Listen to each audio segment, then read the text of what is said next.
भारत के इतिहास को, खास तौर पर भारत के प्राचीन इतिहास को ब्राह्मणों ने जिस तरीके से लिखा, उस तरीके से ज्यादातर बातें ब्राह्मणों ने लोगों से छुपाने की कोशिश की। इसलिए आज तक बौद्ध साहित्य में जो सबूत उपलब्ध है, उसको आधार बनाकर इतिहास नहीं लिखा गया। अगर भारत का प्राचीन इतिहास बौद्ध साहित्य का सबूत के तौर पर उपयोग करके लिखा जाता, तो भारत के प्राचीन इतिहास का दूसरा रूप सामने आता, और वो रूप ब्राह्मणों के अनुकूल नहीं बल्कि ब्राह्मणों के बहुत ही प्रतिकूल होता। इसलिए ब्राह्मणों ने बौद्ध साहित्य या पाली साहित्य को आधार बनाकर इतिहास न लिखने का निर्धारित किया और उस पर अमल भी किया। पुरातत्व के सबूतों का उपयोग करके अगर इतिहास लिखा जाता है, तो भारत के प्राचीन इतिहास पर नया प्रकाश पड़ सकता है। ऐसा निश्चित रूप से कहा जा सकता है कि पुरातत्व का काम अंग्रेजों के समय से शुरू हुआ और अंग्रेजों ने उस पर बहुत सारा काम भी किया। तब उनने ब्राह्मणों के इतिहास लिखने पर बहुत सारे प्रश्न खड़े किए और उनके पास कोई जवाब नहीं था। पुरातत्व में जितना ज्यादा खोदा जाएगा, उतनी ज्यादा बौद्धों और मौर्यों की बहुत बड़ी विरासत के ही सबूत मिलते हैं। लेकिन वो धर्म और संस्कृति कहाँ गायब हो गई, किसने गायब की, कौन इसका जिम्मेदार है, ऐसे बहुत सारे प्रश्न खड़े होते हैं। इसलिए ब्राह्मणों ने, जो आजाद भारत के शासक बन गए थे, उन्होंने ये नीति बनाई कि जमीनों के नीचे ज्यादा खुदाई करने का काम नहीं करना है। बोलचाल की भाषा में मान लो, गड़े मुर्दे नहीं उखाड़ना है। ब्राह्मण धर्म के बहुत महत्वपूर्ण साहित्य उपलब्ध है और ब्राह्मण उसको पवित्र भी बताते हैं। उसमें वेद, श्रुति, स्मृति, पुराण, रामायण, महाभारत और गीता है। ये सारे धर्म ग्रंथ आज उपलब्ध हैं। उसका लिखित साहित्य उपलब्ध है। मगर ब्राह्मणों ने जानबूझकर समय को छिपाकर रखा। ये सब कब लिखे गए, इस बात का पता किसी को न चलने दिया। ब्राह्मणों ने इस बात की खबरदारी ली क्योंकि ब्राह्मणों को ये डर था कि इससे हमारी पोल ना खुल जाए। बौद्ध साहित्य और पाली साहित्य का अध्ययन करने के बाद उसमें जातक कथाओं की जानकारी मिलती है। जातक कथाओं और रामायण महाभारत का तुलनात्मक अध्ययन करने के बाद ये पता चलता है कि रामायण दशरथ जातक कथा से चोरी की गई है। दशरथ जातक कथा में राम बोधिसत्व राम है और अनित्यता तत्व की जानकारी साधारण लोगों को देने के लिए उस जातक कथा को बुद्ध के द्वारा समझाने के लिए बताया गया था।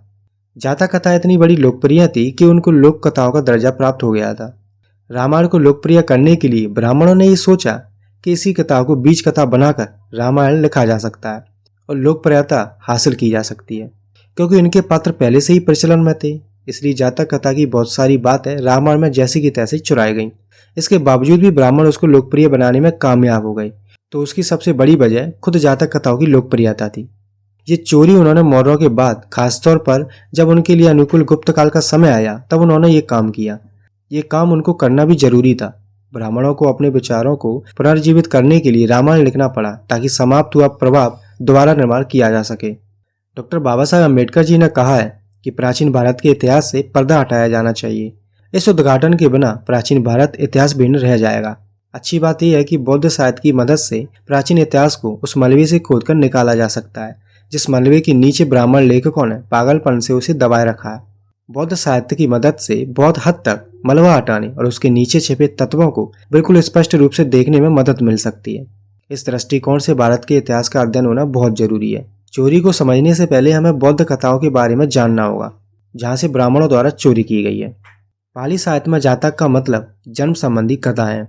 बुद्ध के बाद बोधिसत्व संकल्पना का महत्व बौद्ध धर्म में बढ़ गया था। बुद्ध होने से पहले बोधिसत्व की अवस्था से गुजरना पड़ता है। बोधि का अर्थ बुद्धत्व और सत्व का अर्थ बुद्धत्व के लिए प्रयत्नशील प्राणी। यत सिंह 7वीं सदी में भारत आए थे। उनके अनुसार साधारण जनता और विद्वानों को भी प्राणी मात्र के मोक्ष तत्वों का सुंदर तथा बाल बोध रीति से परिचय कराना ही जातक कथाओं की निर्मिति का उद्देश्य था।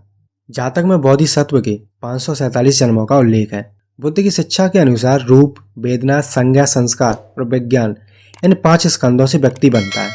इन 5 स्कंदों की धारा व्यक्ति के अच्छे या बुरे कर्मों के अनुसार बहती है और ये तब तक बहती रहती है जब तक व्यक्ति तृष्णा का संपूर्ण क्षय नहीं कर लेता।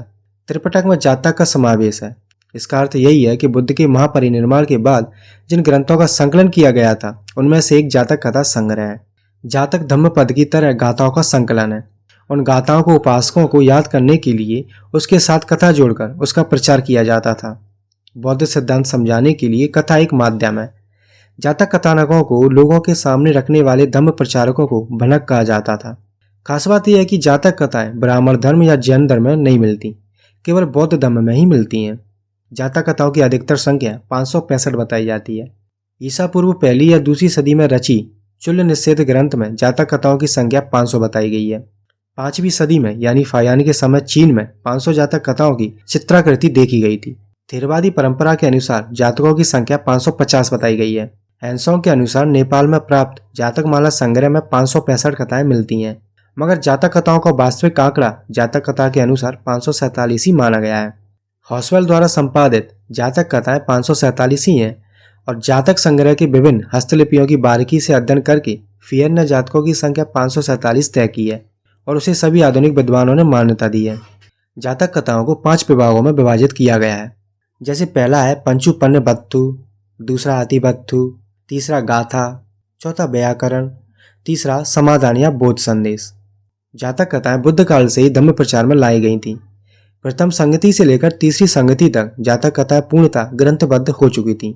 इसके प्रमाण भी मिलते हैं। तीसरी संगति जो सम्राट अशोक के कार्यकाल में हुई थी, उस समय जातक कथाओं को खुद्दक निकाय के अंतर्गत शामिल किया गया था। 5वीं सदी में जातक अट्ठ कथा का एक अलग से संग्रह तैयार हुआ था।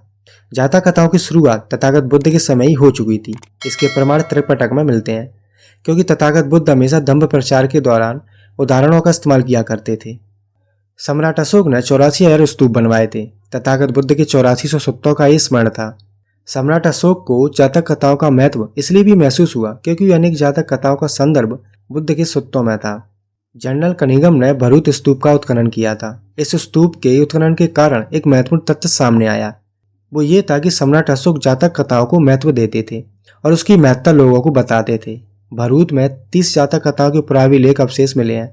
खास बात यह है कि वहां पर दशरथ जातक कथा का भी आकलन किया गया है। ऐतिहासिक आधार पर देखा जाए तो ईसा पूर्व 3री सदी में भरूच स्तूप पर दशरथ जातक कथा का पुरातात्विक अवशेष मिलता है। इस तथ्य के अनुसार सम्राट अशोक भी जातक कथाओं को मान्यता देते थे। सम्राट अशोक ने उपासकों के लिए तथागत बुद्ध के अनित्यतावाद सिद्धांत का प्रचार करने के लिए दशरथ जातक कथा को बहुत महत्व दिया। भरूच स्तूप में दशरथ जातक कथा का केवल शिलालेख ही नहीं मिलता, बल्कि उसके पास बोधिसत्व राम और उसके प्रिय भाई भरत का भी शिल्प मिलता है। मौर्य काल में दशरथ जातक कथा का मंचन होता था, इसलिए उस कथा का जनमानस पर बहुत गहरा असर था। बोधिसत्व राम का शिल्प बनाना ही दशरथ जातक कथा की ऐतिहासिकता सिद्ध करने के लिए काफी है। तथागत बुद्ध की प्रतिमा सम्राट अशोक ने नहीं बनवाई थी, क्योंकि मौर्य काल तक बुद्ध का स्तूप, चैत्य, त्रिरत्न, बुद्धपाद और बोधि वृक्ष इन प्रतीकों के माध्यम से दर्शाया गया था। बुद्ध की प्रतिमा कुषाण काल में बनना शुरू हुई थी, लेकिन बुद्ध के पहले बोधिसत्व राम का प्रतीकात्मक शिल्प सम्राट अशोक द्वारा निर्माण करवाया जाना ये दशरथ जातक कथा की प्राचीनता और महत्ता को दर्शाता है। सांची, भरूच, अमरावती का स्तूप बहुत प्राचीन है और उसका संबंध सम्राट अशोक से भी है। उन पर जो प्राचीन शिल्पाकृति शिलालेख मिले हैं, उन पर जातक कथाएं दर्शाई गई हैं। इसलिए पुरातत्व का सही अध्ययन करने के लिए जातक कथाओं को प्रकाशित करने की उन्हें बहुत जरूरत महसूस हुई। फॉस्वेल के द्वारा भी सभी 547 जातक कथाओं का अनुवाद किया गया था। हम देखते हैं कि सन 1871 में फॉस्वेल ने द दशरथ जातक being the Buddhist story of king Rama शीर्षक से ग्रंथ प्रकाशित किया था। उसकी प्रस्तावना में उन्होंने जिक्र किया था कि प्रोफेसर बेवन ने सबसे पहले ऑन द रामायण में ये बताया था कि रामायण का मूल दशरथ जातक है। E.J. थॉमस ने जातक टेलर किताब में ये लिखा कि भरूच के स्तूप का कार्यकाल ईसा पूर्व 250 से 200 के बीच में है। उन्होंने जातक कथाओं का कार्यकाल ईसा पूर्व 200 के आसपास बताया है। भरूच स्तूप में जातक कथाओं के शिल्प बनाए गए थे, जो जनमानस में उनका प्रचलन 1 से दूसरी सदी पहले यानी 4ठी सदी ईसा पूर्व में रहना मुमकिन है। इससे हम समझ सकते हैं कि तथागत बुद्ध के समय से सम्राट अशोक तक जातक कथाएं जनमानस की प्रचलित कथाएं बन चुकी थी। जातक कथाओं की प्राचीनता के संबंध में भदंत आनंद ने हिंदी में जातक कथाओं का अनुवाद किया था। उनके अनुसार इस संग्रह की कहानियां ईसा पूर्व 5वीं सदी से लेकर ईसा प्रथम या द्वितीय सदी तक रची गई होंगी। ये जातक संग्रह अपने वर्तमान स्वरूप में लगभग 2000 साल पुराना है। तथागत बुद्ध के धम्म का सबसे महत्वपूर्ण तत्व है अनित्यता। ये तत्व इतना महत्वपूर्ण है कि बुद्ध का संपूर्ण धम्म इसी तत्व पर आधारित है। जब तक लोगों को विश्व का वास्तविक सत्य अनित्यता में समझ नहीं आएगा, तब तक उसके अंदर जो तृष्णा के रूप में सांसारिक बंधन है, उससे वो मुक्त नहीं होंगे और न ही धम्म को अच्छी तरह से जान पाएंगे। इसलिए बुद्ध और उनके अनुयायी भिक्खु अनित्यता तत्व का हमेशा अपने धम्म प्रचार के दौरान जिक्र किया करते रहते थे। परिजन की मृत्यु होने पर शोकग्रस्त रिश्तेदारों को शोक मुक्त करने के लिए भी बुद्ध और भिक्खु संघ अनित्यता का उपदेश देते थे। धम्म तत्व कथा के माध्यम से अच्छी तरह से समझाया जा सकता है। ये बात ध्यान में रखकर तथागत बुद्ध ने कथा विकसित की थी। ये कथा ऐसी थी कि एक बार श्रावस्ती के जेतवन में तथागत बुद्ध विहार कर रहे थे। उस समय एक उपासक के पिता की मृत्यु हो गई और वो शोक में डूब गया था।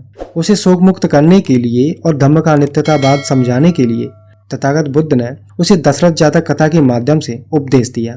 तथागत ने उस उपासक को 8 लोक धर्मों का उपदेश दिया था।